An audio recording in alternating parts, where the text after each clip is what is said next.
salón cada vez máis cheo de homes e mulleres que queremos dar a cara e que queremos loitar contra este machismo que nos acorrala cada día máis e cada vez máis porque nos estamos facendo cada vez máis fortes. Dende o Concello de Lugo vamos a seguir traballando, como sabedes, somos a única cidade que temos esa marca feminista, Mulleres con Forza, e temos que aproveitala, porque o machismo, como decía, todos os días na prensa, todos os días na nosa vida, pois temos que combatilo de algún xeito. Temos que empezar a combatilo coas nosas ideas, con esas ideas que nos fan máis fortes e que necesitamos de todos e de todas para acabar con isto. E digo, hoxe, ademais, en primeira persoa, porque pasa en Lugo, con estos ataques, como vedes, na prensa e a través de determinado funcionariado contra a alcaldesa polo simple feito de ser muller.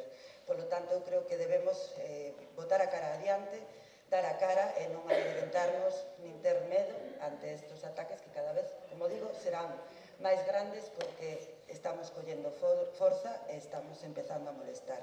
Como tamén podedes ver, xa falando de actualidade, a vulnerabilidade da que nos vai a falar María Xosé Agra, que para nós é un placer que nos acompañe hoxe aquí tamén, a vulnerabilidade polo simple feito de ser muller. O titular de hoxe, de un medio de comunicación, no que acusa a unha nai, e non é ninguna excusa de ningún tipo, pero acusa a unha nai de matar os seus fillos por pertenecer ao movimento 15M.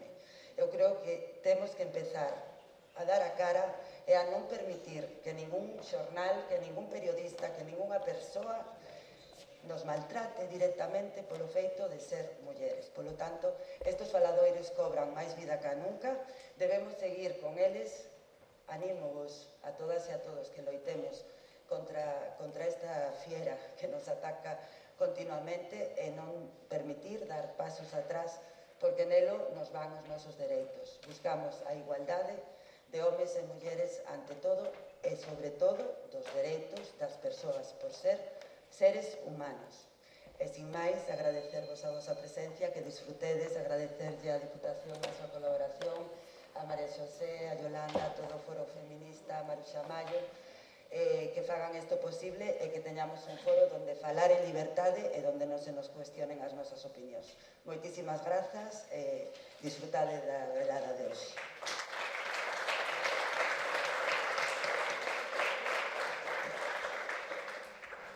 Bueno, pois eu evidentemente suscribindo todas as palabras que decía Ana, é evidente, non? Pasou o 8 de marzo e ainda estábamos celebrando o éxito social, porque ademais foi un éxito social, non é un éxito que lle puidéramos achacar só as mulleres, só había que ver a manifestación que tuvemos, as manifestacións, pero concretamente a do 8 era moi significativo pois que estaba toda a sociedade, non? Dende pequenas ata maiores, homes, mulleres de todas as idades estábamos aí.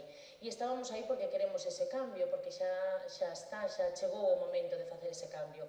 E ese cambio, como todos os cambios, pois ten unha contraacción, non? As accións teñen a súa reacción e o vemos.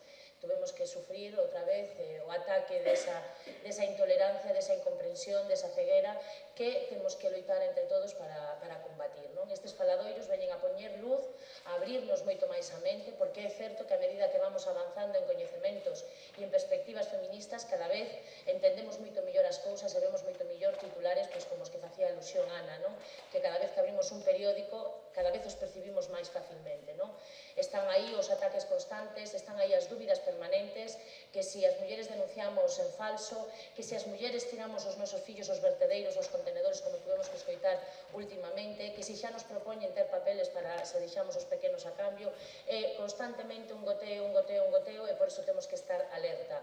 E para estar alerta non hai nada mellor que tamén estar informado. Por iso, a motivación destes faladoiros para aprender a abrir as nosas mentes e seguir cada vez tendo máis argumentos para construir unha sociedade mellor.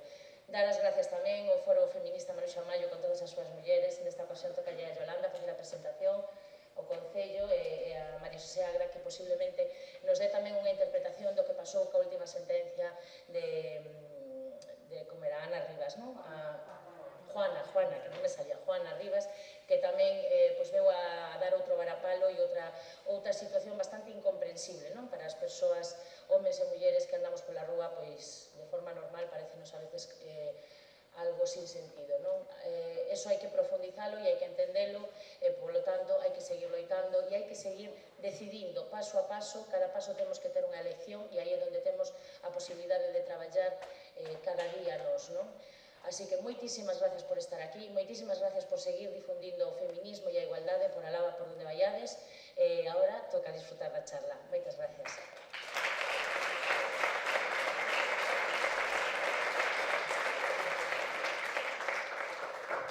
Ola, boas tardes. O meu nome é Yolanda Espiñeira e hoxe teño que presentar o quinto faladoiro feminista da temporada 2018-2019, onde María Xosé Agra temos a sorte de contar con María Xosé Agra, que nos ven falar da posibilidade de que as mulleres señamos vulnerables e de pensar outra vez a xustiza e a igualdade. Teño que dar as gracias aos que fan posible todo isto, desde o equipo técnico hasta as áreas de igualdade do Concello e da Diputación, están representadas nestas mulleres. E, bueno, podemos decir que non tiven ata hoxe a sorte de coñecer personalmente a María Xosé Agra, pero como preguntando se chega a Roma, pois ante o reto de ter que facer esta presentación, preguntei a unha muller intelixente que coñezo, que a coñece personalmente, e que me dixo tres cousas: María Xosé Agra Romero, e todo o traballo, intelixencia e compromiso. Entón, respecto ao seu traballo, non vos vou ler o seu currículum, que é amplísimo e aburridísimo nese sentido. Vou destacar que é doutora en Filosofía pola Universidade de Santiago de Compostela desde 1984, unha tese sobre o significado da teoría ética de John Rawls, que fora publicada pois apenas 10 anos antes. É catedrática de Filosofía Moral e Política na Facultade de Filosofía da Universidade de Santiago, onde desenvolve as súas investigacións sobre teorías da xustiza social e política, así como teoría crítica feminista. A súa liña de investigación sitúase fundamentalmente no ámbito da filosofía política, xustiza, igualdade, cidadanía e tamén teoría crítica feminista. Foi ponente plenaria e ponente invitada en numerosos congresos nacionales e internacionales que non vou detallar agora. Traballou en consellos editoriales de revistas, traballa en consellos editoriales de revistas especializadas, é avaliadora de artículos en publicacións científicas, desenvolveu avaliación de proxectos para axencias públicas de investigación, é promotora e membro do Centro de Investigacións Feministas e de Estudos de Xénero da Universidade de Santiago de Compostela, é membra do Consello da Cátedra da UNESCO da Cultura de Paz e Dereitos Humanos en 2010. Foi membro electo do plenario e coordinadora da Comisión de Igualdade da Cultura Galega entre 2008 e 2016. E, ademais, é secretaria da Sociedade de Filosofía da Eurorrexión Galicia Norte de Portugal. Profesora e profesora investigadora desde 2013 no programa de doutoramento Cidadanía e Dereitos Humanos, que forma parte dun convenio de colaboración entre a Universidade de Santiago de Compostela e a Universidade de Barcelona. Isto por mencionar algo. Entón, o seu traballo creo que queda sobradamente probado, porque todos sabemos que na universidade podese dar clase e podese dar clase. Entre as súas publicacións, pois sí que vou ser moi breve. A súa primeira publicación foi a súa tese, en 1984, o significado da teoría ética de John Rawls. Destaco tamén a coordinación do libro Corpo de Muller, Discurso, Poder e Cultura en 1997, en galego, porque María Xosé Agra é unha filósofa de primeira liña galega, e ademais é unha filósofa feminista de primeira liña. E o seu último libro, que publicou en 2016, Olvidar a Clitemnestra, entre interrogacións, onde, a partir da figura da nai que venga a morte da súa filla na obra de Esquilo, Clitemnestra, que era unha muller que reunía intelixencia e poder político, cousa que a orde democrática da polis non pode soportar unha muller xa que é unha amenaza para a propia existencia desta orde democrática. Pois a partir da análise desta historia, traza unha xenealoxía da idea política de xustiza dende o punto de vista da vulnerabilidade. Trata as conexións entre xustiza e a igualdade e a súa articulación na xustiza social e política. Partindo de Aristóteles ata chegar a John Rawls e as críticas feministas que se fixeron á teoría deste último autor, aportou unha comprensión máis sofisticada da xustiza distributiva na que a liberdade toma prioridade sobre a distribución de bens económicos e sociais. E, sobre todo, a crítica está en que Rawls desbotou o ámbito familiar e persoal fora da política. Para Agra, o obxectivo da xustiza non é só o reparto igualitario de bens, senón a eliminación de diversas formas de opresión e dominación. Entón, decía ao principio que hai traballo, intelixencia e compromiso. O compromiso co feminismo vese desde as súas primeiras obras, na súa participación hoxe que está aquí con nós, e tamén me gustaría falar da súa recente colaboración para que vexades a multidisciplinariedade con Inversa Teatro, que é unha compañía de intención feminista e aposta filosófica, porque todas as súas obras cuestionan o papel da muller na sociedade. E como docente que son eu, tamén me gustaría resaltar o compromiso, aparte co feminismo, coa docencia. Porque eu son docente aquí en Lugo, os alumnos de Lugo marchan para Santiago, pero despois volven lavar a roupa, volven ver os pais, atópalos pola rúa. E todos se dicen, cando lles preguntas, estás estudiando filosofía, que tal, como che vai, gustalle? Ningún deles me deixou de decir, tiven a sorte de que me dera clase María Xosé Agra. Todos os que somos profesores sabemos o que significa isto. O compromiso coa docencia, coa difusión do coñecemento e das ideas, que é o que realmente pode cambiar o mundo e pode facer da filosofía o que é unha búsqueda dunha vida boa. Entón, paso xa calo, e deixo que seña María Xosé a que nos fale de se as mulleres son vulnerables, o concepto de vulnerabilidade como condición ontolóxica do ser humano, que cuestiona unha teoría liberal da xustiza que quere ir máis alá dun suxeito autónomo, forte e libre, como era o suxeito da teoría original liberal da xustiza. Nada máis.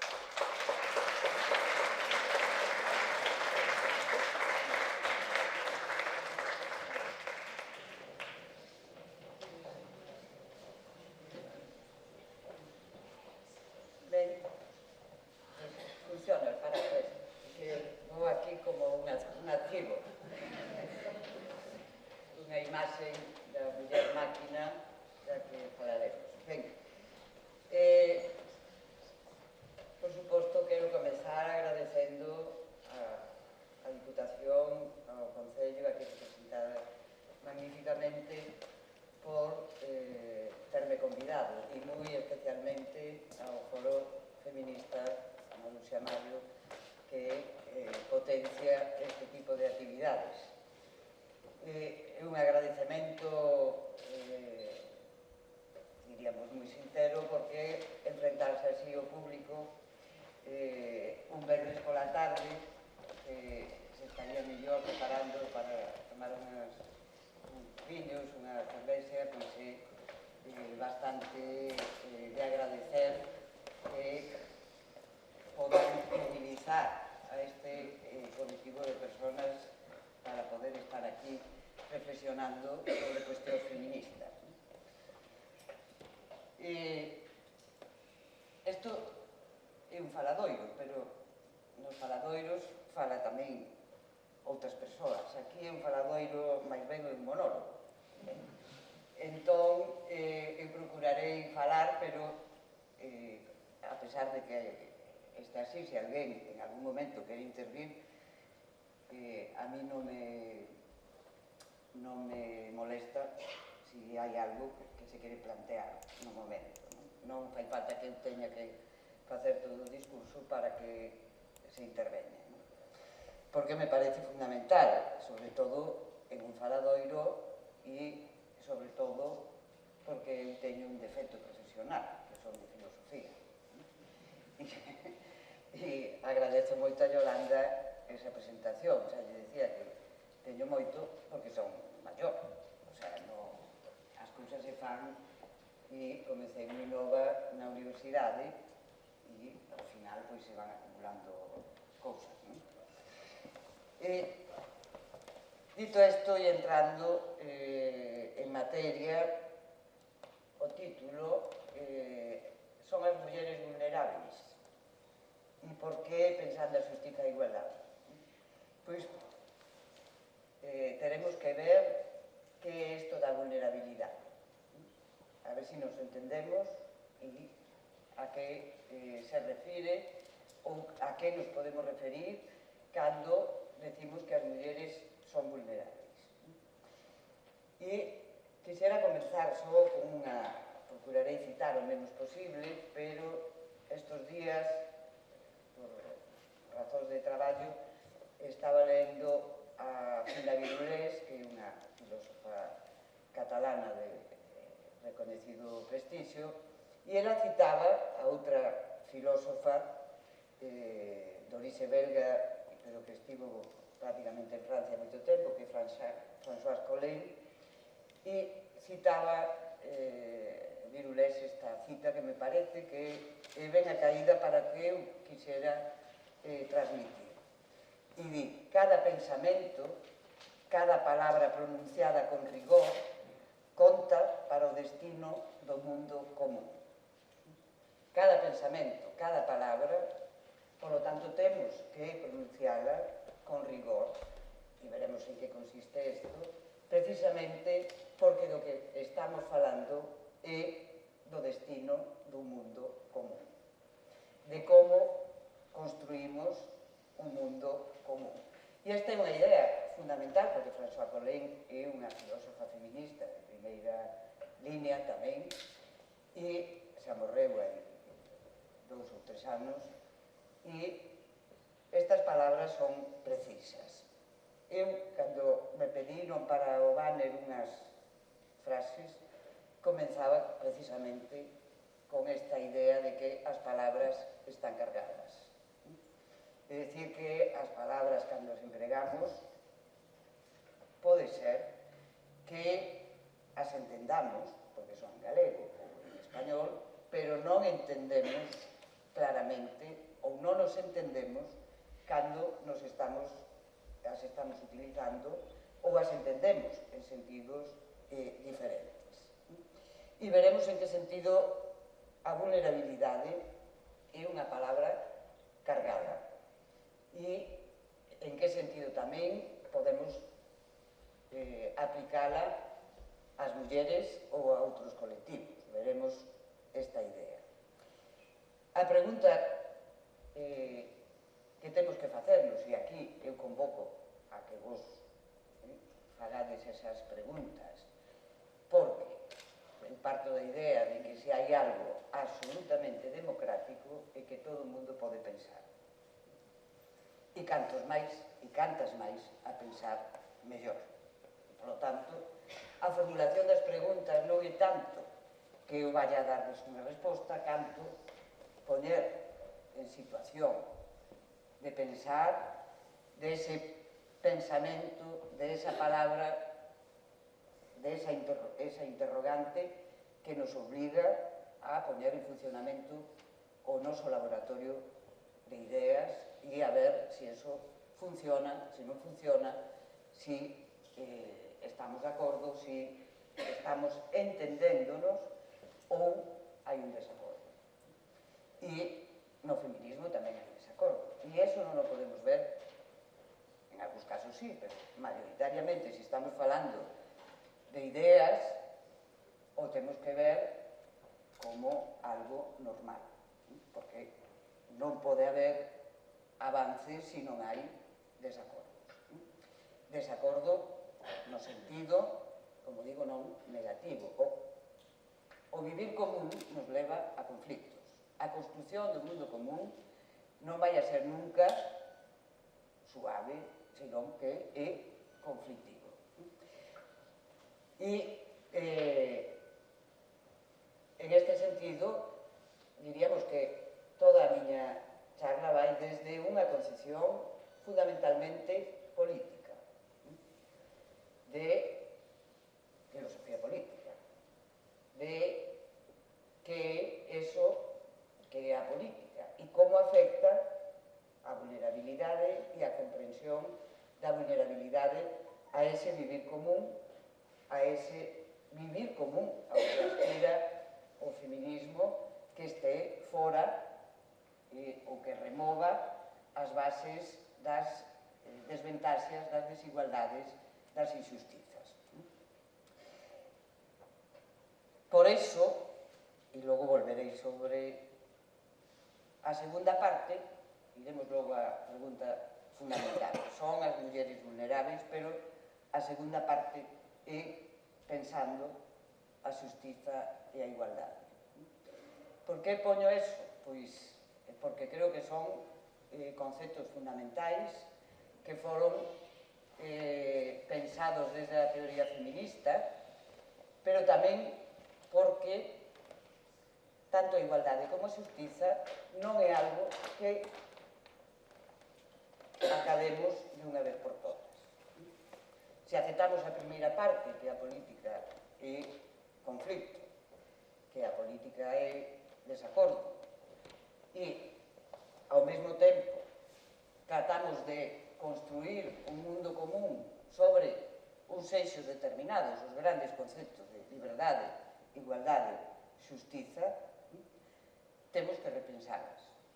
E repensalas en función de que? Que en cada contexto histórico e en cada conflicto, digamos, fundamental, vemos como igualdade e xustiza teñen que ser novamente interpretadas. Como digo, ao final podemos ver, pero para que quede clara máis ou menos a idea, podemos ver cando as mulleres conseguimos, en donde se conseguiu, a igualdade de dereitos, vemos como esa igualdade non chega. E é un paso fundamental o acceso á educación, todas vemos como son elementos que configuran o que é a igualdade, pero non resolven todo o problema. Por qué? Porque non aparecen outros elementos. Pois unha cousa é, decimos, tan trilladamente a igualdade formal e outras son as desigualdades reais. Por lo tanto, aí vemos como o concepto de igualdade non é algo que digamos, non, é que conseguimos a igualdade. En cada momento temos que interpretar, e antes se facía alusión a esta que estamos ainda de resaca, deste 8M, claro, aí vemos como xurden novos problemas que levan a que temos que interpretar cales son os pasos que avanzan na igualdade, cales son ou como temos que pensar a xustiza, e aquí me refiro a xustiza social e política, pero tamén a xustiza desde o punto de vista legal. Ben, volverei sobre isto, pero indo á cuestión da vulnerabilidade, e que é unha palabra cargada, que significa ou como podemos entender ou como se entende que é ser vulnerable. E aquí as preguntas son: a vulnerabilidade é unha condición? E cando decimos que a vulnerabilidade é unha condición, é que todos e todas somos vulneráveis e, polo tanto, estamos remitindo ao que nos ven dado como que? Pois como seres humanos. Como seres humanos participamos dunha condición de vulnerabilidade. Este é un tema que está máis ou menos, non está explicitado así, pero está de outra maneira en todo o pensamento filosófico. Que pasa? Que non aparece explícitamente ata finais do século XX e aparece tamén cando se está replanteando unha concepción do ser humano. Nos parece, en principio, que todos sabemos o que é un ser humano, pero non. E en cada momento esa definición do que sexa un ser humano vai a ser redefinido. E eu sempre digo, e aquí vexo alumnas e alumnos que verán como me repito, que Jean-Paul Sartre, no prefacio que fai aos Condenados da Terra de Fanon, di que os seres humanos son un clube moi restringido. E iso as mulleres o entendemos ben. Os seres humanos son, e como foron definidos, e como foron pensados, é a partir dun patrón. E, sobre todo, na modernidade, ese patrón é o patrón do home productivo independente, que non enferma, que non ten ninguna desgracia, que é independente. E aquí vemos xa unha das palabras que temos que poñer en relación ca vulnerabilidade. Se a vulnerabilidade é unha condición, a que nos estamos referindo? Se afecta aos seres humanos, a que nos estamos referindo?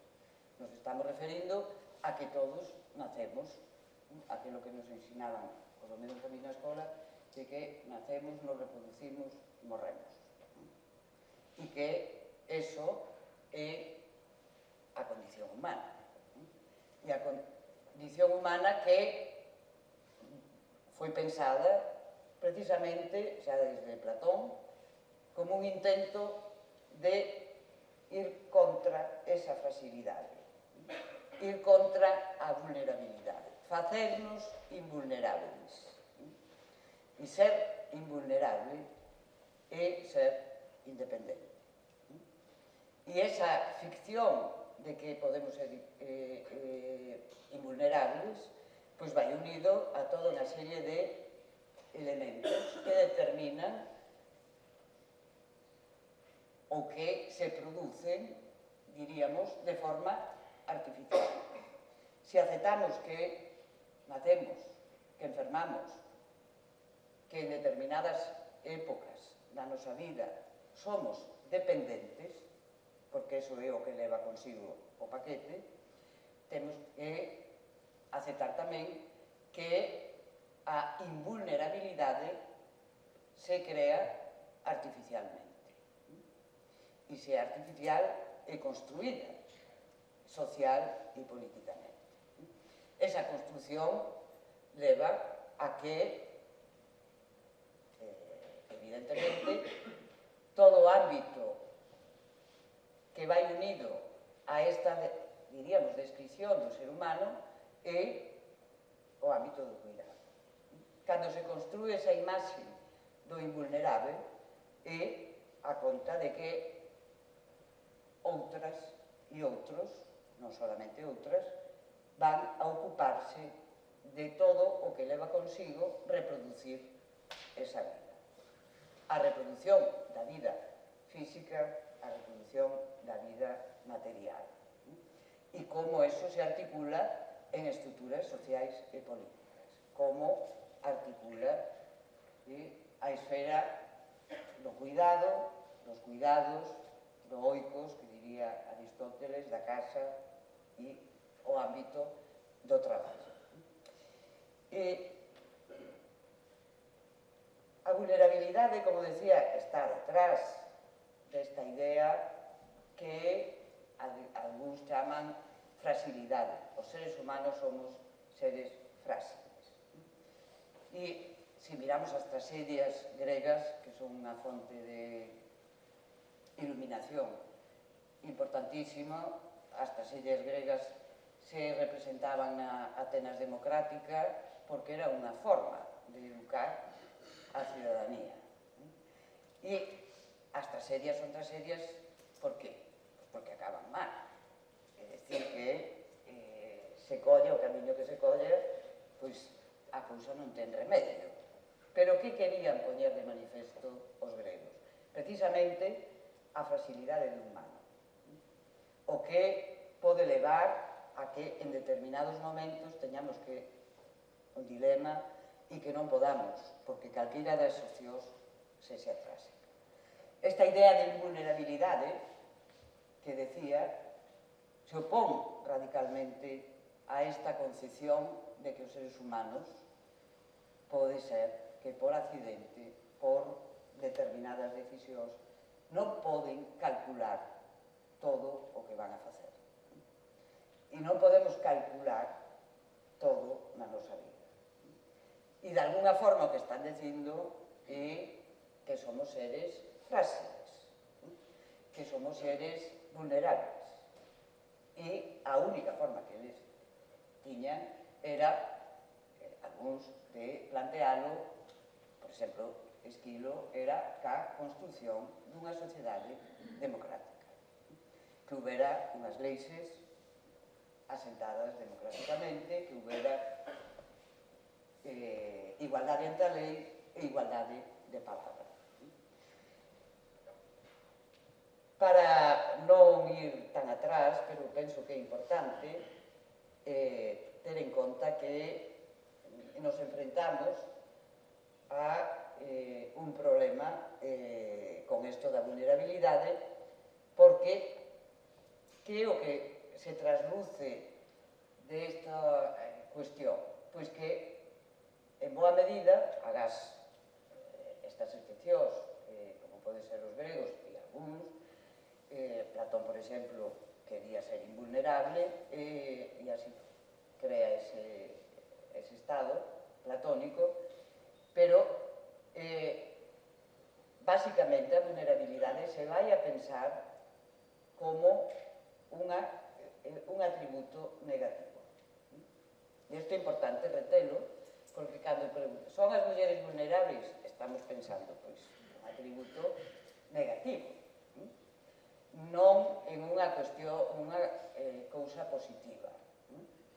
E aquí é onde temos que afinar os nosos instrumentos de pensar e de como empregamos as palabras, a que nos estamos referindo con ser vulnerables. A esta condición que nos fai que todos e todas, e sobre todo en determinados momentos das nosas vidas, na nenez, clarísimamente, e na vellez, tamén pode ser que no intermedio tamén aconteza, pero tanto na nenez como na vellez o que aparece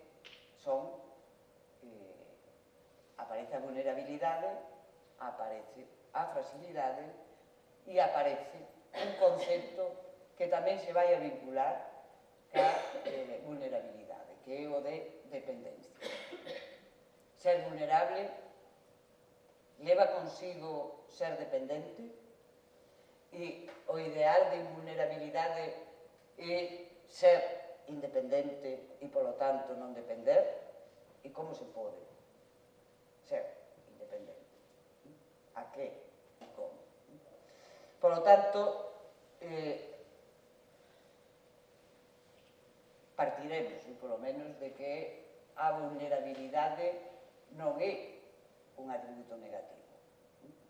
Non ten por que ser un atributo negativo, veremos logo cando é negativo, porque remite a esa condición existencial humana donde nacemos e o infante, o neno, ou a nena, a criatura, representa a máxima indefensión.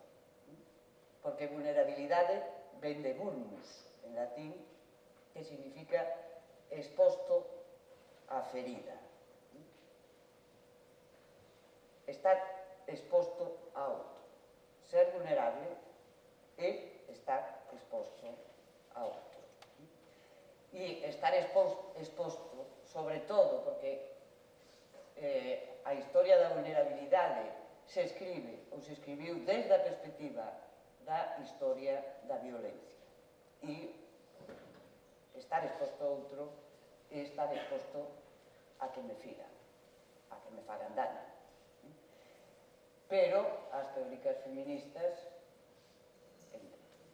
inciden especialmente, hai unha filósofa política italiana que me aprecio moito, que é Adriana Cavarero, di que unha cousa é estar exposto a esa dimensión da ferida, pero que o vulnus está exposto tamén ao cuidado, a cura, diría ela.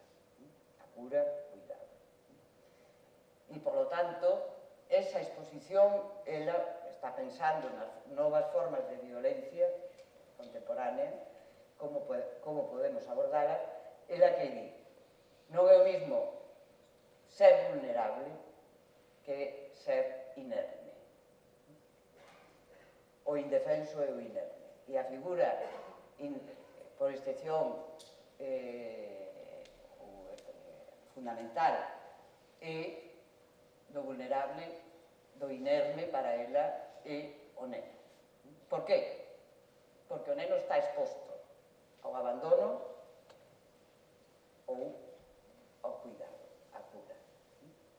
E esa idea de estar exposto a que me dan, a que me firan, e a idea de apertura á cura é fundamental. Por qué? Porque as teóricas feministas o que van é a intentar extirpar, diríamos, esta idea da vulnerabilidade que ven inserida no ámbito da violencia. Que estar exposto a, o que significa é que está exposto a unhas mans que atendan, que cuiden, e a unha rede,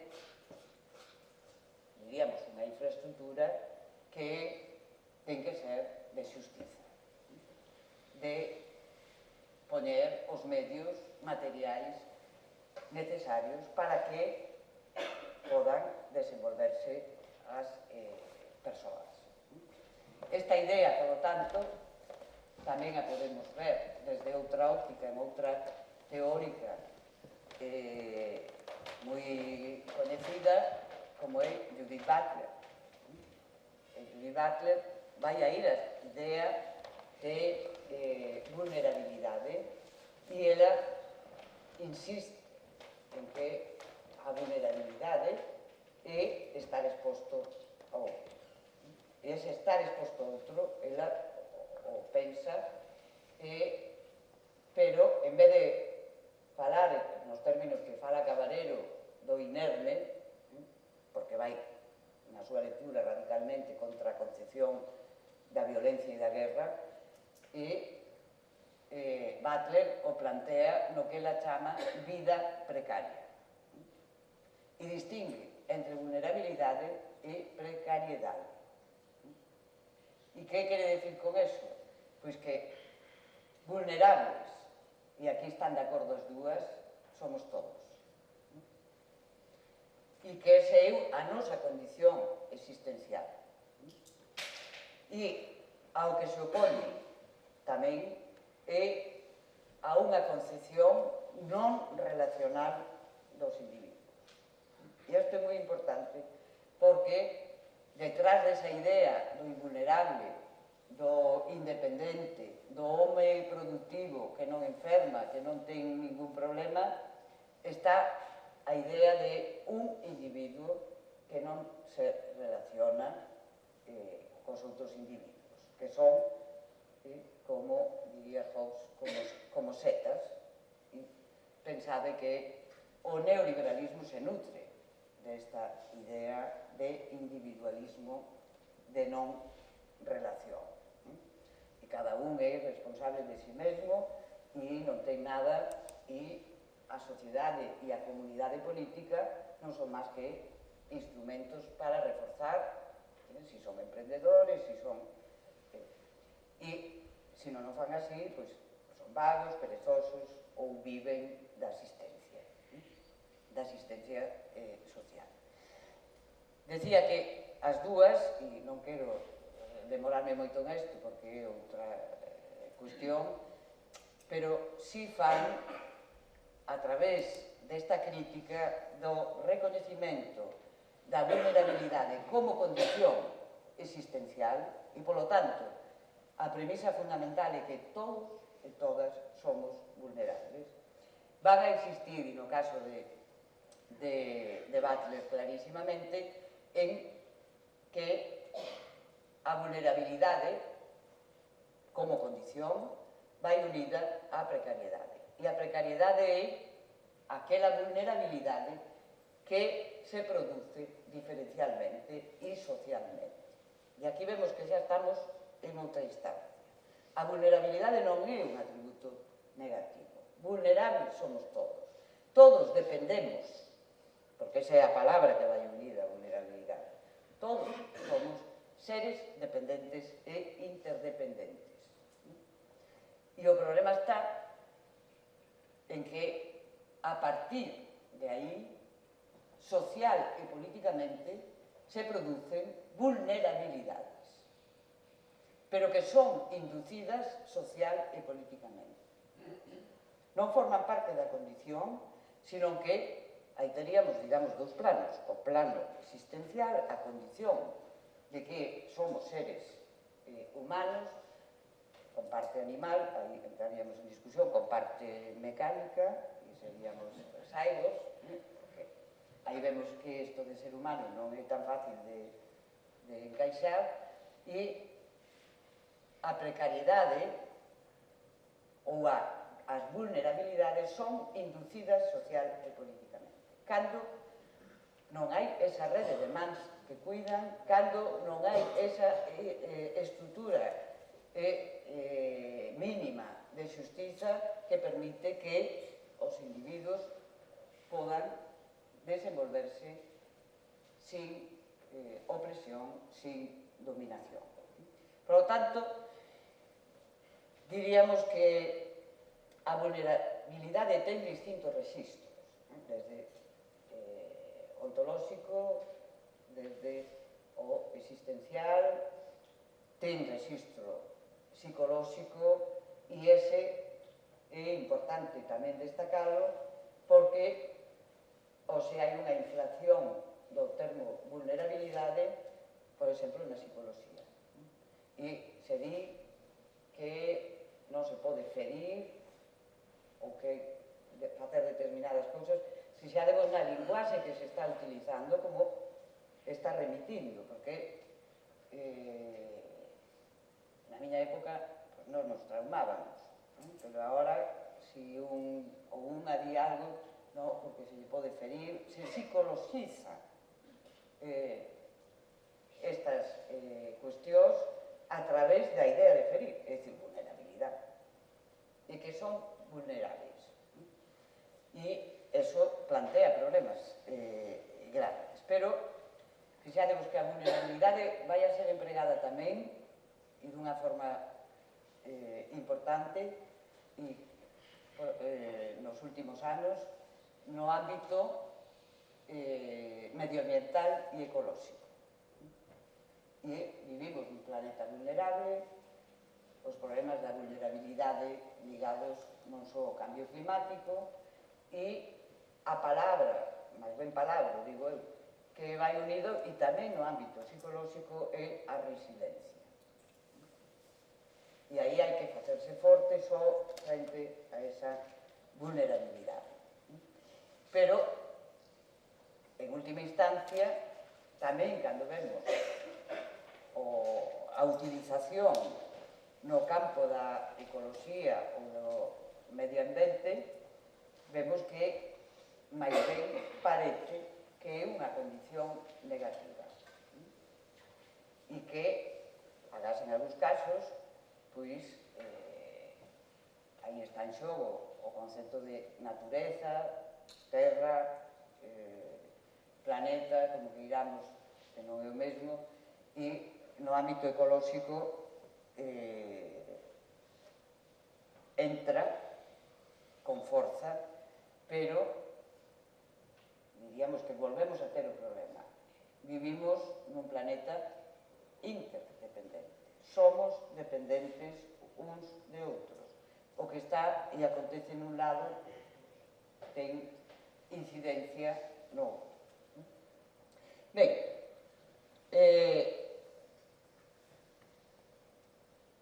vemos que hai, con relación á vulnerabilidade, por tanto, distintos registros. Hai un registro da violencia, hai un registro da dependencia, hai un registro da precariedade. En función deso, podemos decir, de novo, son as mulleres vulneráveis ou son un grupo vulnerable? Si decimos que as mulleres son vulneráveis, a que nos estamos referindo? Si decimos que as mulleres son un grupo vulnerable, tamén a que nos estamos referindo? Como a perspectiva que eu considero importante para abordar estas cuestións é a perspectiva da xustiza social e política e da igualdade. E desde esa perspectiva non podemos falar de que as mulleres, sin máis, son vulnerables.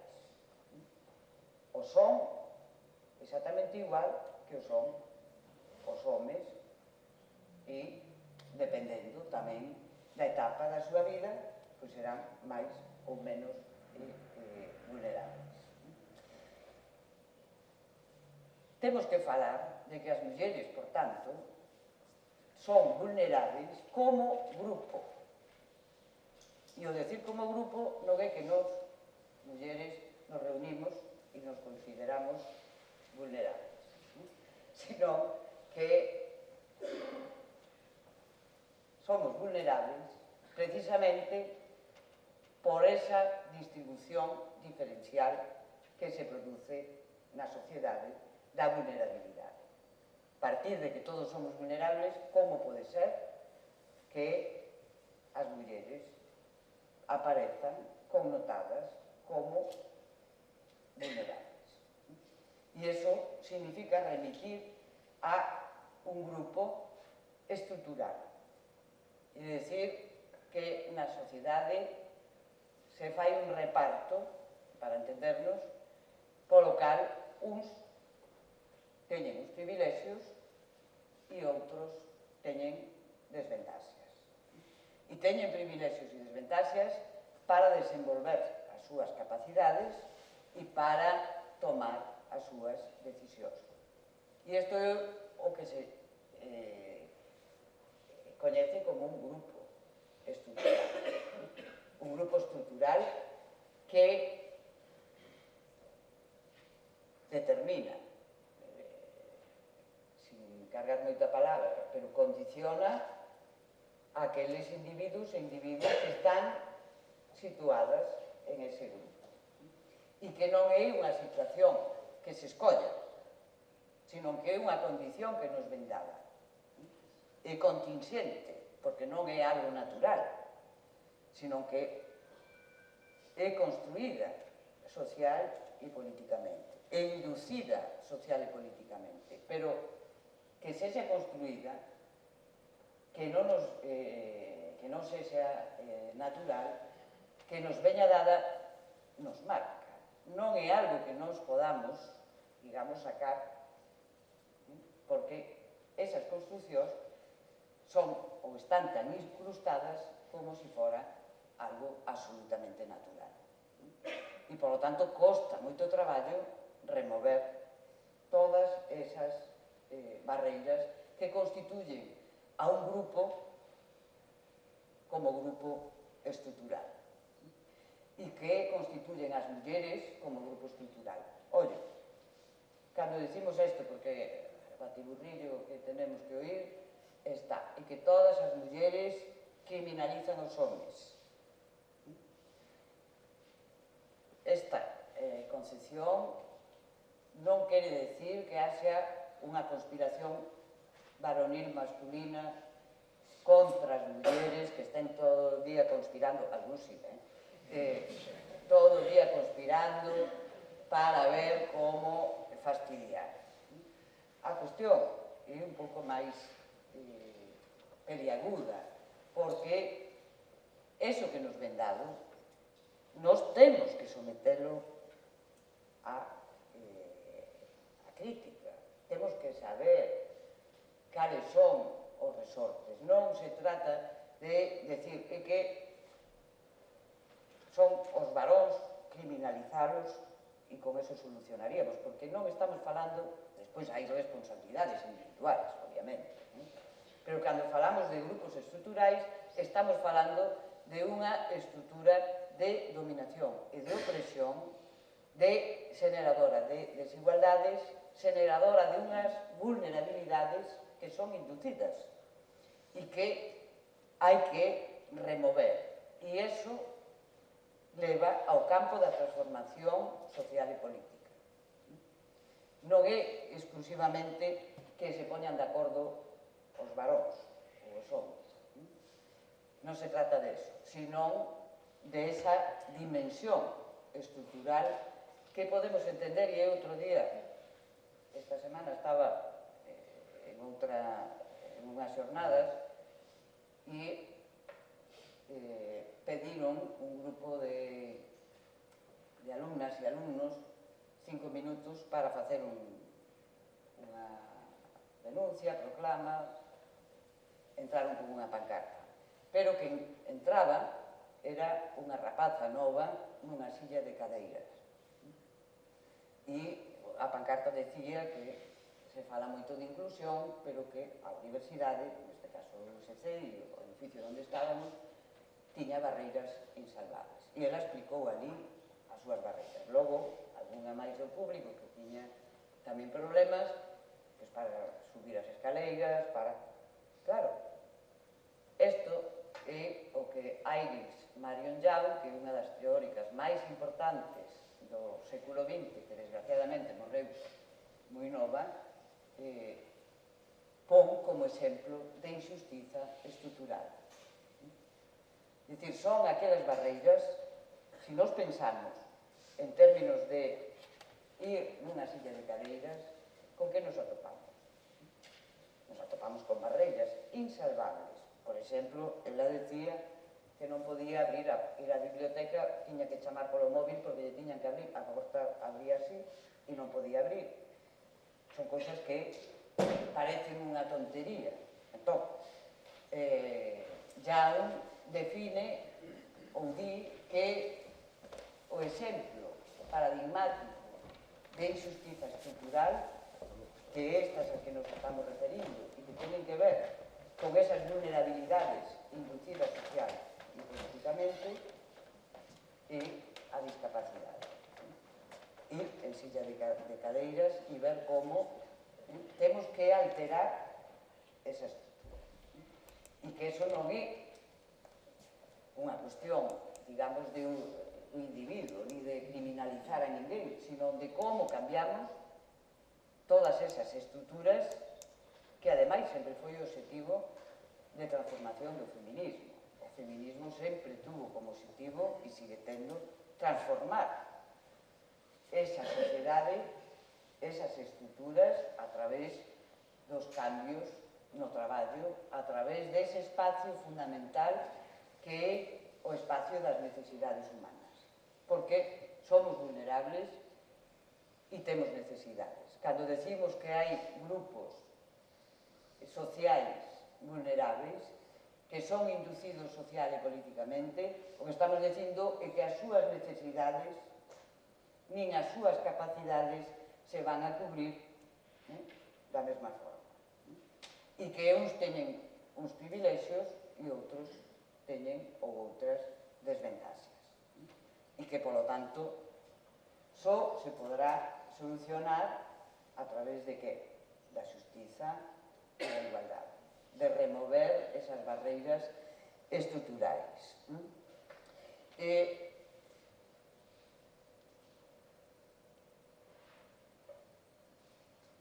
quisiera insistir, porque, como digo, as palabras están cargadas e isto, bueno, pois son algunhas das reflexións que podemos tirar das teóricas feministas da xustiza, que son fundamentais, pero tamén de teóricas e activistas e feministas como Judith Butler ou Caballero, que pensan a violencia, que non falan en términos de teorías da xustiza, que é unha cousa máis, diríamos, especializada. Non? Pero hai outra autora que quixera nomear, porque a mí me gusta nomear moitas, para que se vexa que isto de pensar está moi bollado. E que somos moitas a pensar e cada vez máis. E que temos moi boas ferramentas, que xa temos produción de coñecemento, e que eso nos arma, sin ser bélica, precisamente contra que? Contra este batiburrillo de opinións.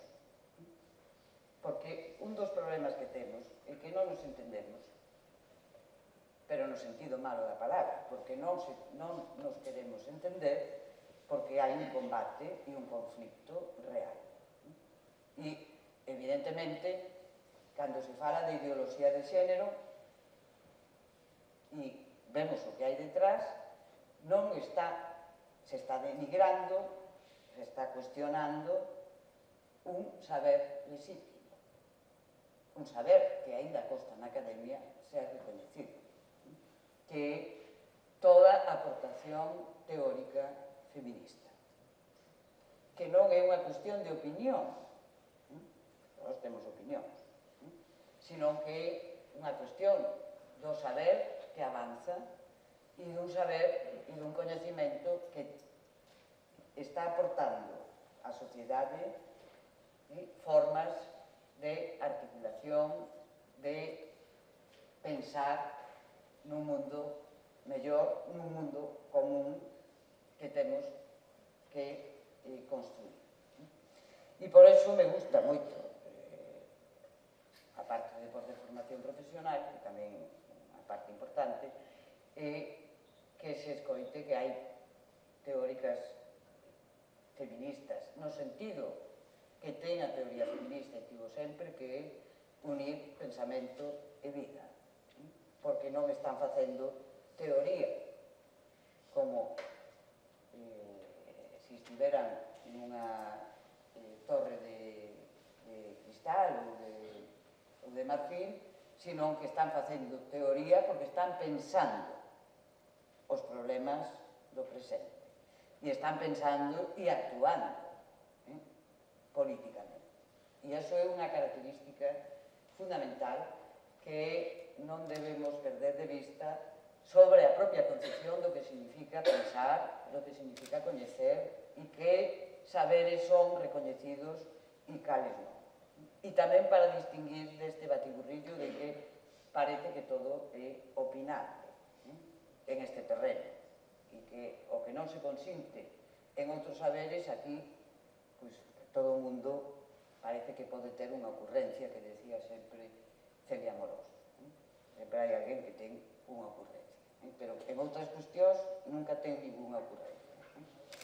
Ben, pois decía, para ir avanzando, que Nancy Fraser, que é unha teórica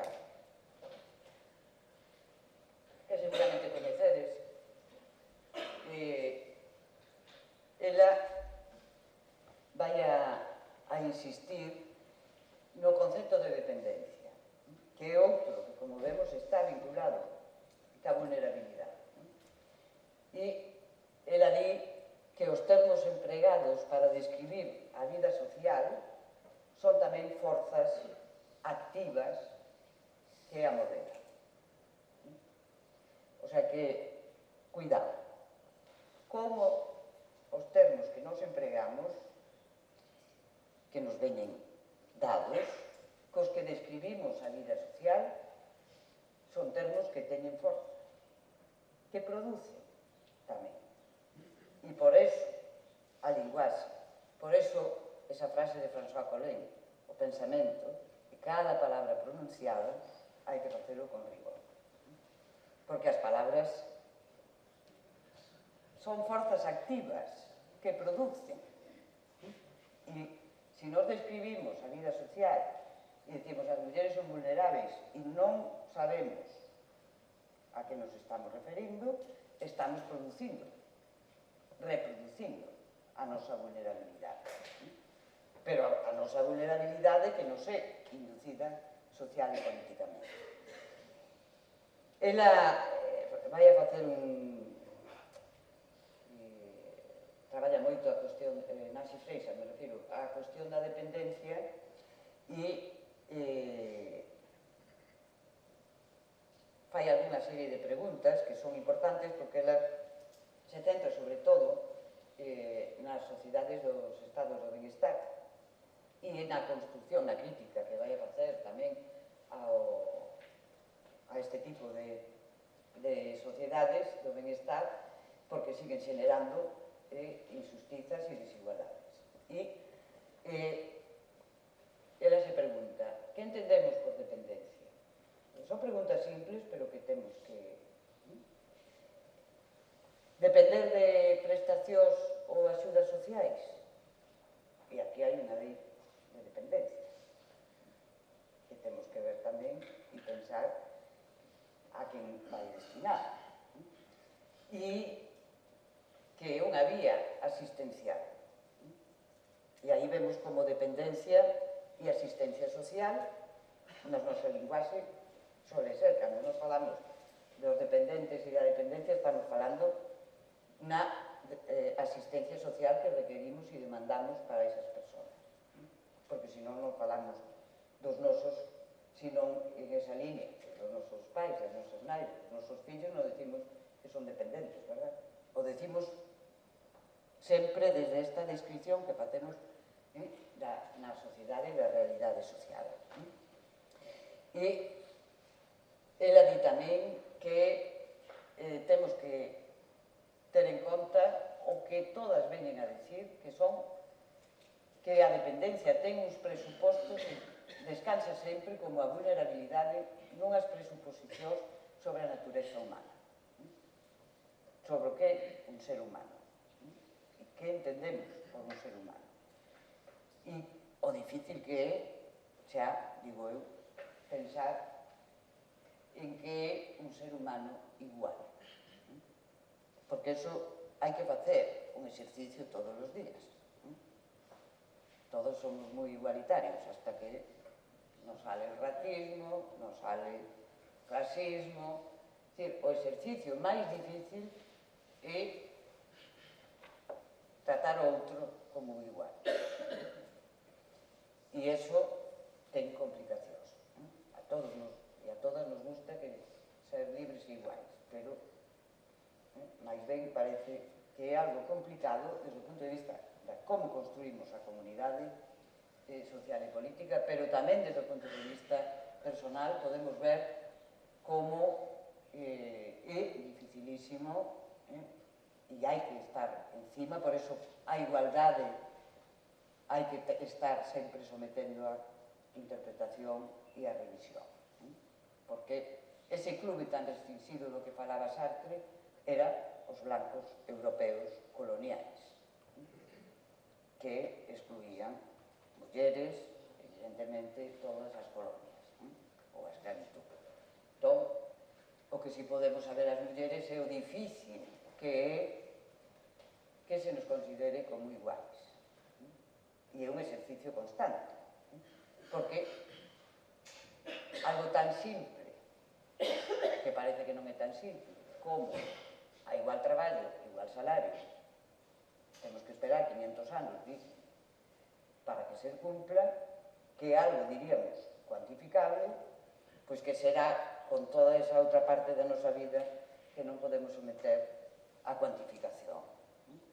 Aí vemos como o reto da igualdade non é que temos dereitos, sí, pero os dereitos en onde se teñen, se non nos podemos exercer. Si están legalmente, un avance, pero no día a día temos que seguir exercendo e iso xenera problemas. Ben, para ir rematando, temos que fuxir, e en isto tamén concordaría co que di Nancy Fraser, de usos irreflexivos cando falamos de vulnerabilidade, cando falamos de dependencia. Temos que fuxir precisamente porque determinados grupos sociais están en desventaxa. E temos que saber cales son os problemas que sustentan estas desventaxas. A que son debidos. Si son das estruturas do traballo, si son problemas de articulación dos cuidados, de que tipo son. Aquí sabemos claramente que hai un punto fundamental, traballo e cuidado ou cuidados. E que aí está un dos núcleos, diríamos, máis duros e que ten unha base estrutural máis forte. E tamén temos que ter en conta os usos ideolóxicos da vulnerabilidade e da dependencia. No caso das dúas podemos ver como hai un rexistro económico tanto da vulnerabilidade como da dependencia, cando un depende de outra persona ou dunha institución para a súa subsistencia. Tamén denota se hai ou non un estatus socio-xurídico, se temos ou non temos unha identidade pública, xurídicamente, e as mulleres tamén sabemos o que é, cando estatus de muller casada podía ter unha identidade pública e era sempre a identidade do pai, do marido, etc. Tamén hai un rexistro político máis, diríamos, propiamente dito, que é que vulnerabilidade e dependencia vayan asociadas a subsedición e que ser vulnerable ou ser dependente signifique estar suxeitas e sometidas. A que? Pues a un poder dominante, podemos estenderlo, e pode ser tamén aplicable ao ámbito político xeral. E como decía, tamén hai un rexistro moral ou un rexistro psicolóxico que temos que diferenciar. Cando falamos de un rasgo, de un carácter individual, a cando estamos falando das relacións e da construcción social e política. Porque o neoliberalismo, como decía, quere traducir todos os problemas en que o resolva o individuo e en psicologizar os problemas.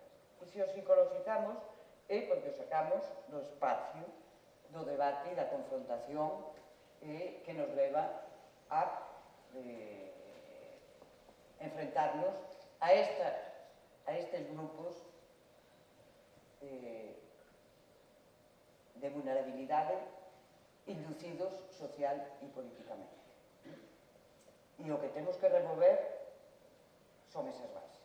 Non é un problema individual en este sentido.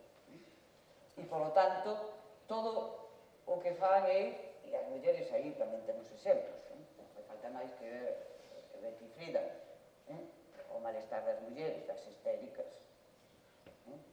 Hai que psicologizar ou hai que naturalizar os problemas, eso é porque... Pero nunca recoñecer que eso está en función dunha relación xerárquica, que é a que determina que uns teñan uns privilexios, que uns teñan e podan ser ou vivir, máis ben na fantasía e na ilusión de que son invulnerables. que son independentes, que son productivos. Pero xa vemos que esas palabras son fundamentales e son as que marcan que as mulleres sexan un grupo vulnerable, porque a súa función non é productiva, sino reproductiva, básicamente. E, por si se nos esquece, se nos lembra, cada 2 por 3, que cal é a nosa misión en esta vida. Eso sí, sin recoñecer a maternidade con todas as súas consecuencias, porque é moi fácil decir que hai que traer nenos a este mundo e dejarlos al pairo. Aí vemos que a comunidade social e política ten que xenerar unhas redes de mans que cuidan, unhas redes de dependencia, de interdependencia. E esa é a única forma de sair da vulnerabilidade. Pero sabendo precisamente que temos que recoñecer que somos vulnerables todos e todas e tirar por terra esa ilusión, esa ficción, ese mito, que é un mito, de que somos ou son invulnerables. A invulnerabilidade é froito dunha construción exactamente igual de artificial como é a vulnerabilidade dos grupos vulnerables. E, polo tanto, aí é onde temos que poñer o foco de pensar e de repensar, porque non se pensa dunha vez por todas, sino que hai que estar remuiñando a xustiza e a igualdade. Porque no campo da acción política e da comunidade política, e como ben nos decían os gregos, non é posible calcular. Nin científicamente, nin tratar de controlar, porque esta imaxe do mito do home productivo, independente, invulnerable, vai unida á idea de que no mundo todo é controlable pola ciencia, polo poder, polo diñeiro, todo é comprable, todo é sometido. E non se pode recoñecer que a nosa condición é precisamente, como dicían os gregos, de ser frágiles, non podemos controlar todo, e o que nos salva, se nos salva algo, é a política, é a construción dun mundo común, dunha comunidade política. Ben, acabo aquí.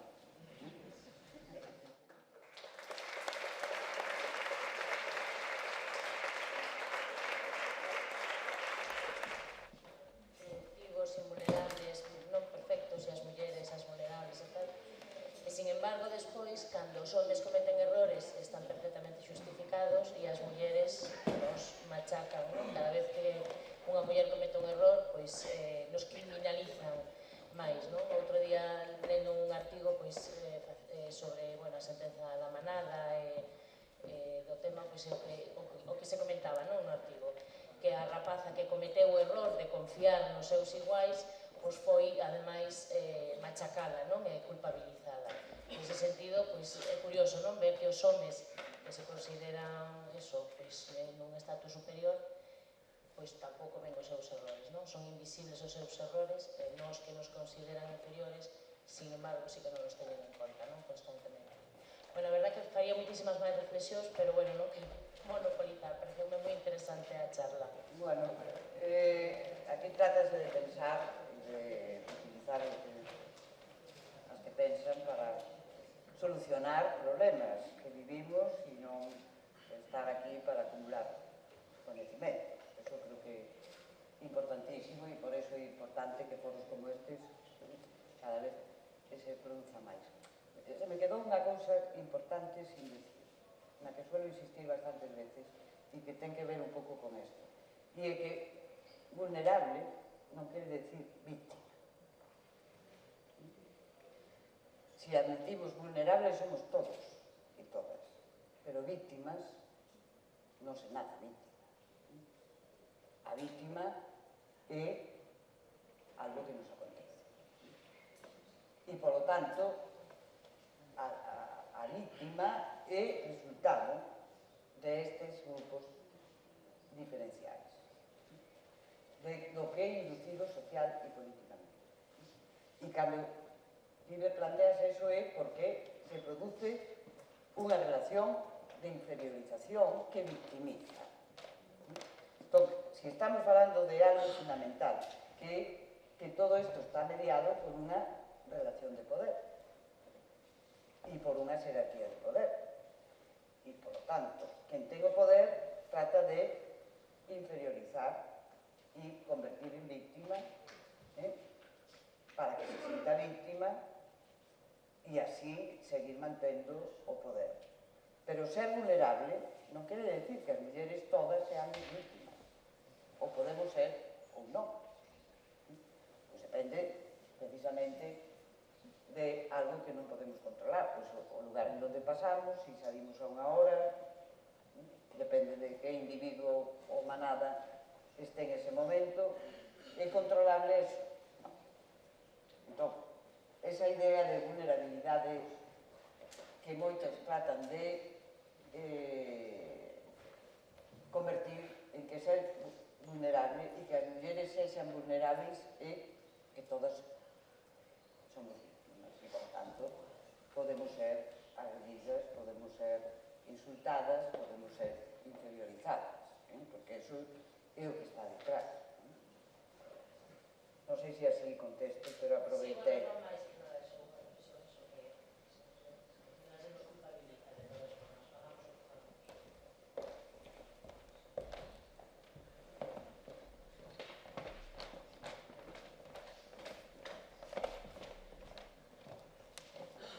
Bueno, María Xosé, a verdade é que me gusta tamén unha das ideas que ti expós en algún lugar que eu li, que é relativa á igualdade, que é un concepto que ás veces de tan manido tamén, neste caso non tanto como o da vulnerabilidade, pero o supera, casi. Pero, sin embargo, tú crees na súa potencia, é dicir, que temos que profundizar e aínda é un termo ao que lle temos que sacar moito rendemento, ou entendín eu mal? Non, perfectamente. Sí. Pois se podes explicar así simplemente moi... Sí, porque o concepto de igualdade é un dos conceptos políticos máis fortes, os máis importantes, e o de libertade. Como se articulan libertade e igualdade políticamente? Eso, os gregos nos ofreceron a democracia e abriron unha vía, unha democracia que era directa, que non era a democracia representativa, articula libertade e igualdade de outra forma, pero por que me insisto tanto? Porque me parece, lo trataba de manifestar, é moi difícil recoñecer o outro como un igual. Porque, precisamente, a condición na que nos ven dada non nos sitúa como iguais. E se partimos deso, vamos a renunciar a igualdade. É o mismo a liberdade. A liberdade é importantísima. Eu non a podo pensar se non penso igualdade. Cales son os problemas que temos que plantearnos e que hai que pensar moi seriamente? Eu, por exemplo, non estou de acordo con quen identifica a igualdade como igualdade de derechos. Iso é unha conquista, pero non é o concepto de igualdade, non é políticamente, como concepto político, non se agota nos dereitos, como non se agota non estou de acordo que se faga a equiparación entre igualdade e xustiza. A xustiza comprende, e as teorías da xustiza nos dan formas de articular a igualdade sobre todo en cuestións de necesidades, non? Como facemos unha sociedade xusta que atenda as capacidades e as necesidades diferenciais dos membros desa sociedade. Pero xa, digamos, o que me pone de los nervios nerviosa é que igualdade son mulleres. E se nos adjudícase e se organiza un congreso sobre igualdade e non veñen máis que mulleres. Está absolutamente asumido. Fixadevos se están cargadas as palabras. E non miran para outro lado. Oiga, igualdade, a igualdade non é un concepto comparativo, pode ser unha das súas excepcións. E por eso nos decían, no, que queredes ser como os homes. No, perdona. Aquí estamos falando de un concepto fundamental político en donde o que importa é a relación. Entonces, en donde está o problema de igualdade? Non está entre homes e mulleres, está no entre. É ese entre o que a mí me preocupa. Porque é un concepto relacional. Non é comparativo. O podemos comparar. Como? Tamén podemos aplicar a igualdade aritmética ou numérica e aplicamos as cuotas daquella maneira, porque nunca salen tampouco os números. Se fora unha cousa tan así, diríamos que la numérica por sí misma saldría, non sai, verdad? Hai que...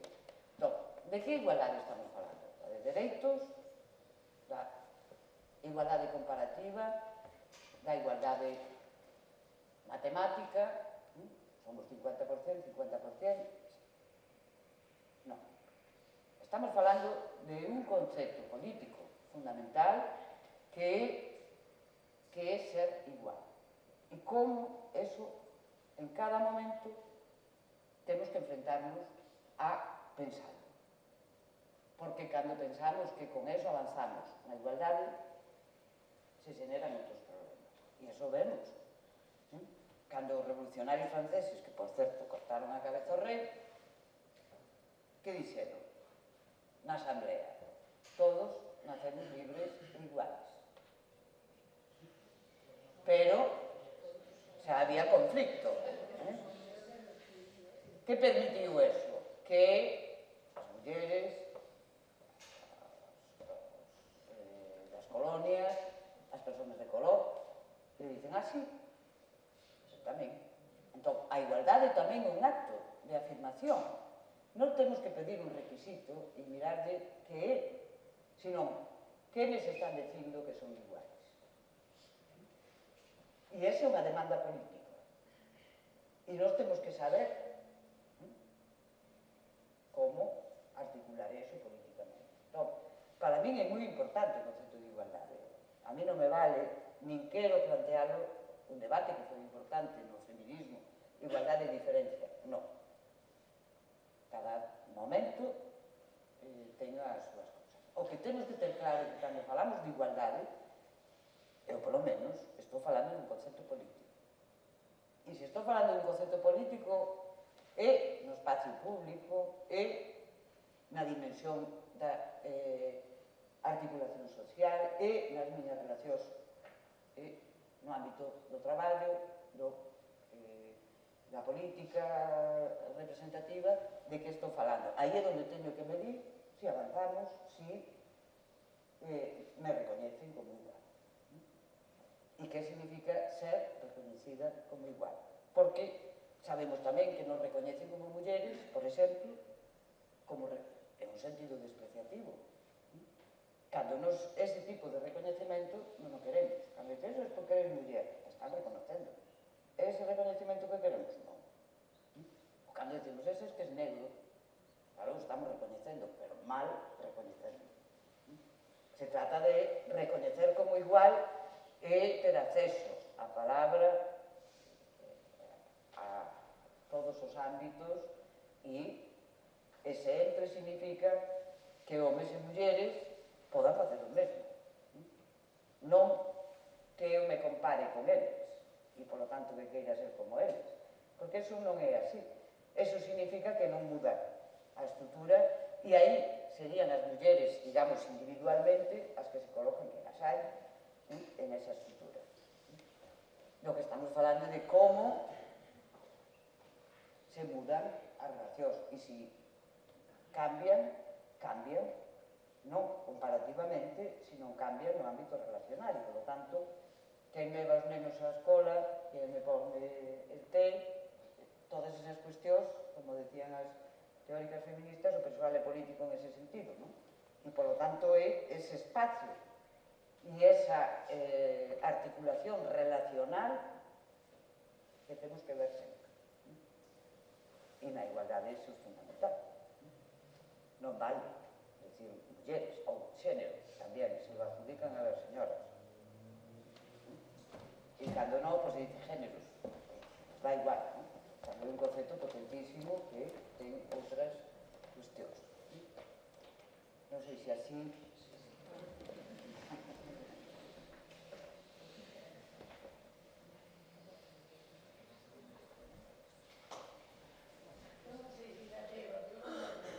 Atrévete.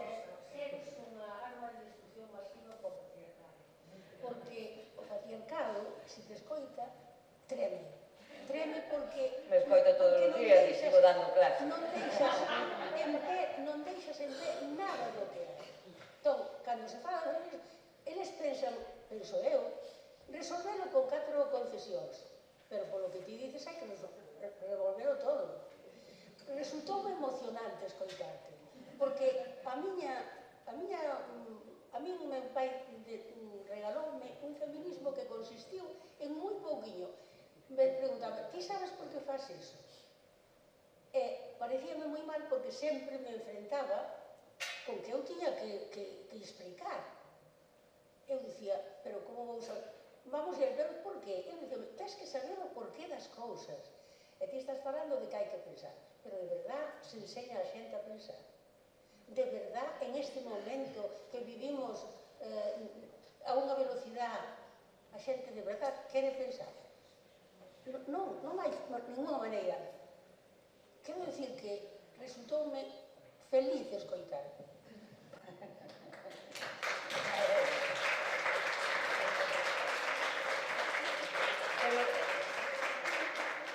Pero o seu pai tiña razón. Ese é o mellor feminismo, é dicir, non temos que pensar. E por eso insisto, hai que repensar a justiza, a igualdade, e eso podemos facer. Como facemos? Individual e colectivamente. Claro que todos os mandatos que temos son que non se pensen. Non fai falta, vamos, intentaron cargar hasta facultades de filosofía, ni siquiera deixalas como objeto decorativo, non tuveron pudor en querer cargarse. Pero eu sempre digo, eu levo o laboratorio aquí, A mí me poden deixar sin despacho, me poden... Con que haxa quen teña o laboratorio, con quen teña palabra, con que teña un grupo colectivo, porque todo isto tamén ven con este neoliberalismo que leva moitísimos anos introducido e do que somos tamén nos parte, non son os outros os liberales, nós tamén temos os neoliberais. E que iso que significa? Que temos que facer un esforzo. E ese esforzo tamén recuperar os elementos comunitarios, pensar que comunidade, en que comunidade queremos vivir, como queremos vivir xuntos, eso é a política. E iso non o podemos facer por mucho que tengamos grandes pensadores, nos poden axudar, pero eso hai que poñerlo en marcha, eso hai que negociarlo, eso hai que activarlo. Se usamos a cabeza, as mulleres levamos a de ganar, porque eles xa levan pensando todo este tempo, mira onde chegamos.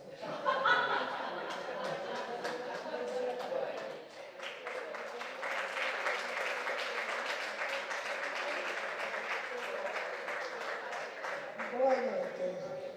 Boas noches. Eu quería aproveitar esta ocasión para contar un suceso que está pasando. Non me escoito ben. Ahora, vale. Quería contar un acontecimiento que está pasando ahora mismo en Lugo, nunha aldea de Lugo. Unha muller que se desplaza en cadeira de rodas motórica leva non meses, anos, sen poder sair da súa casa. Por que? Porque no seu concello alguén decidiu facer unha pista para coches moi preto da súa porta. Esa pista cada vez está máis asfaltada, con lo cual o seu desnivel cada vez vai en aumento.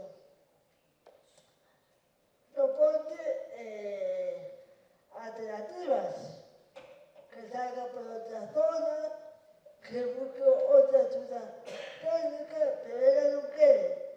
Ela quere salir pola porta da súa casa, porque a porta que le dá autonomía, independencia. Leva anos. Entón, con este exemplo, eu quería recalcar cando falas de vulnerabilidade, como que estás exposto á ferida, estás exposto á ferida, ao dano. Eu quería recalcar a relación que ten vulnerabilidade, precariedade, desigualdade coa violencia. Coa violencia. Coa violencia. Esta muller é suxeto dunha violencia institucional e social, porque hai intereses veciñais de que ten que estar esa pista ali, vulnerando o seu dereito como persoa, a súa dignidade como persoa. Entón, é moi importante facer fincapé na violencia existente cando hai situacións de vulnerabilidade, entendendo como exposto a que se faga dano a que se ferida. Sí, creo que te entendí ben, pero hai dúas cosas que me gustaría a ver si van na línea que eu te entendo. Unha, que me veo ben porque... Sabes o que pasa? Que non me podo sentar ensayante porque el recinto non é accesible. Entón, como el recinto non é accesible, claro, a mí me gustaría sentarme máis adiante. Pero é supongo unha maneira de comunicación.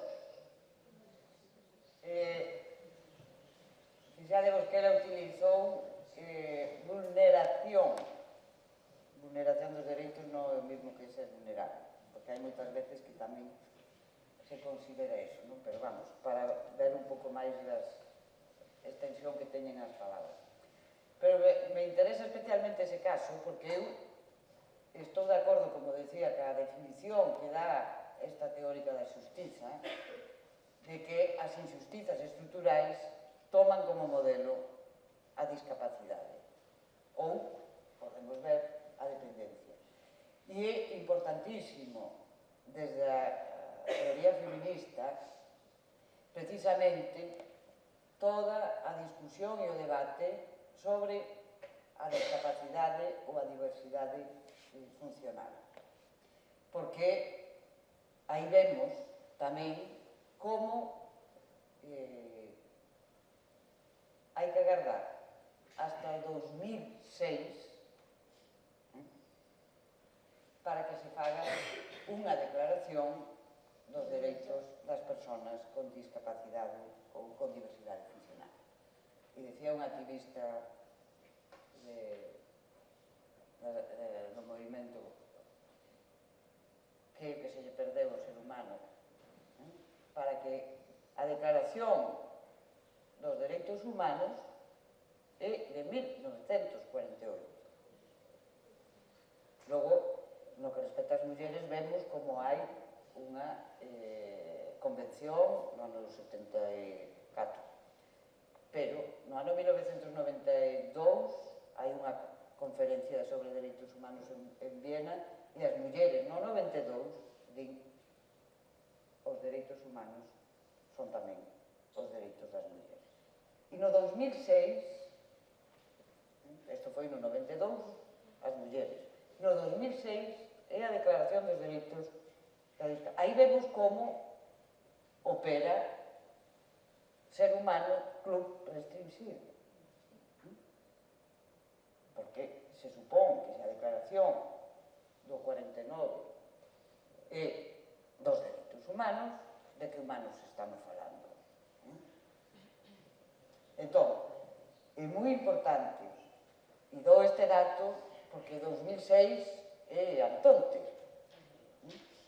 e o recoñecimento de que hai disputa, é moi importante, porque antes decíamos, o invulnerable se crea artificialmente, pero o discapacitado tamén, porque se volvemos a pensar no ser humano, todos nacemos con discapacidades. Eu, por exemplo, pois non teño a capacidade, non sei, para música, por exemplo, ou para mecánica. Temos capacidades e necesidades todos e todas diferenciais. E aí por iso é tan importante este caso como outros que o que poñen de manifesto que hai unha estrutura e unhas barreiras estruturais, en algúns casos físicas, pero que esas barreiras físicas están articuladas por unha sociedade que está pensada para personas que se moven con pés, sin problemas e en coche. Entón, esa é unha dimensión clara de estrutural. E vemos como aí se xeneran injustizas. Por qué? Porque as persoas que vayan en cadeira ou en outro tipo de problemas, que teñan unha cardiopatía que non poden subir, está pensada toda a organización da nosa infraestructura para non movernos. Solo os que non enferman, os que supostamente teñen capacidades plenas e que non atopan problemas. Todos e todas temos discapacidades. A discapacidade tamén é un elemento normalizador, ben definido normativamente. E eso xenera problemas graves.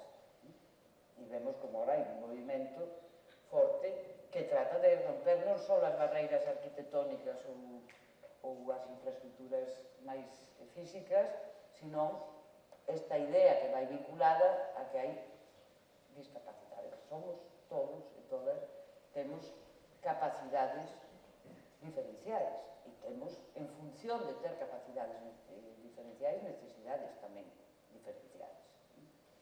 E por eso non podemos utilizar ese metro normalizador de varón productivo independente. Porque hai que asustarse ese molde, que non se asuste, pois queda fora. Non sei se así... Non, para levantar, eu recalco que desde sobre esta muller toda unha violencia institucional. É de fantasma. É unha forma de violencia, Claro, sí, unha pero... violencia, esta vulnerabilidade que te está provocando é unha forma de violencia consentida porque convén as estructuras, non da comunidade na que vives. Eu creo que, hombre, a mí non me gusta aplicar o concepto de violencia tamén para todo. Eu diría que é unha injustiza. Unha injustiza que fai dano, claro. Intencionadamente. Claro, e aí vemos como entraría dentro dun grupo vulnerable, social, inducido social e políticamente.